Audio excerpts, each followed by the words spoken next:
Let's see this question. The question is, which of the following heavy slash radioisotopes is not suitable for DNA labeling based studies? So इस question में यहाँ पर जो concept apply होगा that is structure of DNA. Structure of DNA से हम ये पहचानेंगे कि कौन सा यहाँ पर एलिमेंट काम नहीं आएगा रेडियो एक्टिव करके अगर उससे डीएनए पहचानने की कोशिश की तो। अगर हम बात करें डीएनए के स्ट्रक्चर के बारे में तो डीएनए का स्ट्रक्चर में बेसिक यूनिट क्या है, एक न्यूक्लियोटाइड। वो न्यूक्लियोटाइड में नाइट्रोजन बेस है, हेट्रोसाइक्लिक है जिसमें carbon hydrogen nitrogen and oxygen होता है।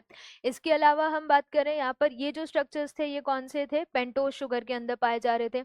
नाइट्रोजन बेसिस में जो हेट्रोसाइक्लिक बेसिस है जिसमें हम यहाँ पर बात करते हैं नाइट्रोजन भी प्रेजेंट होगा, कार्बन भी होगा एंड इसके अलावा फॉस्फेट ग्रुप होगा। तो मेनली यहाँ पर कौन सा हेवी या रेडियो आइसोटोप सूटेबल नहीं है डीएनए लेबलिंग में, हाइड्रोजन प्रेजेंट है तो अगर हम इस रेडियो एक्टिव एलिमेंट को यूज करेंगे तो हम डीएनए को पहचान लेंगे। फॉस्फोरस भी प्रेजेंट है in the form of phosphate group. Then इसके अलावा नाइट्रोजन भी प्रेजेंट है, हेट्रोसाइक्लिक बेसिस जो है नाइट्रोजन में या वो नाइट्रोजन बेस है उसमें। देन इसके अलावा हम बात करें सल्फर, सल्फर जो है वो डीएनए में नहीं पाया जा रहा है। सल्फर किस में प्रेजेंट होगा, प्रोटीन में प्रेजेंट होगा। और इसी तरीके से हर्शे एंड चेस का एक्सपेरिमेंट भी था जिसमें उन्होंने एक रेडियो एक्टिव फॉस्फोरस लिया था जिससे डीएनए डिटेक्ट हो गया था, लेकिन उन्होंने जब रेडियो एक्टिव सल्फर लिया तो बैक्टीरिया का डीएनए रेडियो एक्टिव नहीं हुआ था।